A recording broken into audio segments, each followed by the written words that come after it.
So we just got in the new numbers on new jobless claims filed over the past week. The numbers are down somewhat, but still, of course, extraordinarily elevated. We can throw this up on the screen. So weekly jobless claims total 779,000 for the previous week. That's the lowest since late November.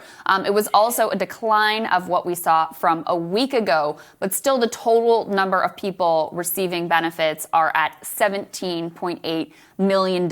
So we're there very much still in the thick of the financial crisis. And as we covered earlier in the show, a lot of people feeling very grim about their present and future possibilities for their personal finances. And one of the dynamics that is starting to be revealed here is the number of workers who are facing permanent job losses because their jobs have now been automated out of existence.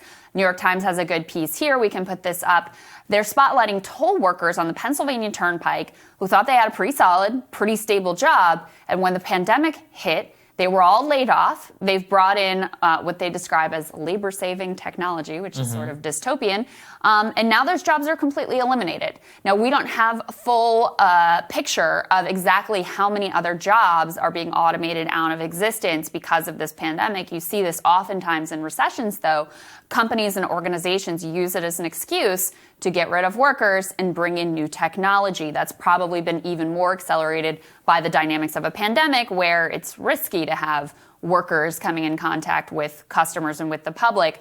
The last piece I'll add here, this is a quote from the New York Times piece from Jerome Powell, who is the Federal Reserve Chair. He said at a news conference last week, "We are learning that technology can replace people even more than we thought, and some of that is happening. We're still going to need to keep people in mind whose lives have been disrupted because they've lost the work that they did." This is my biggest worry and has been throughout COVID, which is that the longer that this goes on, A, people adapt, but B, people drop out of the workforce. The biggest problem that we had in 2008 is that we lost millions of people from the labor force. They just gave up. Many people, 55 years old, lost their job. They're like, what's the point in even trying again? Or they tried for 2 years or something and the market just wasn't back, and then they went to an early retirement, took a hit on Social Security, and are now living in poverty right now. That's actually the story of millions and millions of people who are renting and more. And so then you're basically doing this again to an entire generation, largely people who are less skilled or who had less of a prized force in the labor force.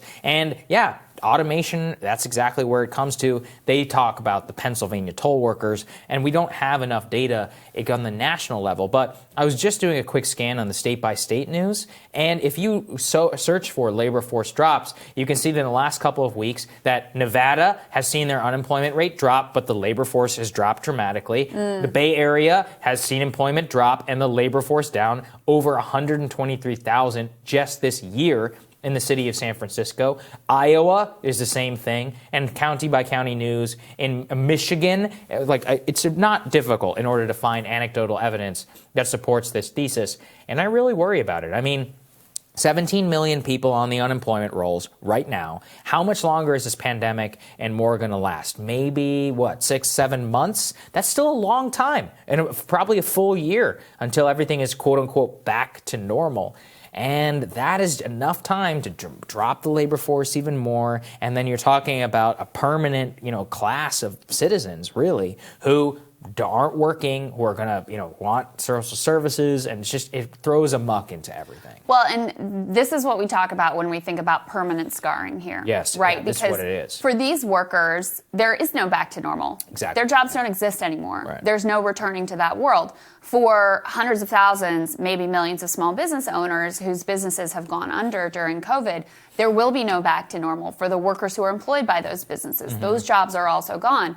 And so the unemployment rate is really a very incomplete part of the picture. Right? It's a very incomplete piece of data because it doesn't account for the number of people who have just given up, who have just dropped down entirely. We covered, remember, at the end of the year, Reed Wilson did, of The Hill, really great piece on some of the most dire statistics from 2020. And one that he really highlighted and picked up on was the fact that the labor force participation rate was the lowest that we've seen in years and years. It was really at historic levels. The number of Americans who said, I can't make it in this workforce, I'm just giving up, they're not reflected in the unemployment rate. If you've stopped looking, you're not reflected in the unemployment rate. That doesn't mean that you're not struggling, or that if the dynamics weren't different, you might feel differently about about your participation in the labor force. So these are the type of dynamics that are, I think, going to shape, once we do come out of coronavirus, shape what things look like in this country, shape the politics, shape the dynamics of what people's lives look like on a day-to-day basis. So we'll continue to follow it. Yeah, that's right.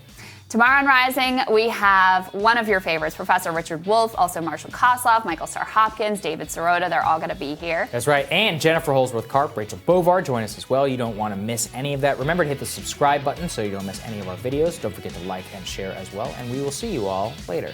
Have a good one, guys.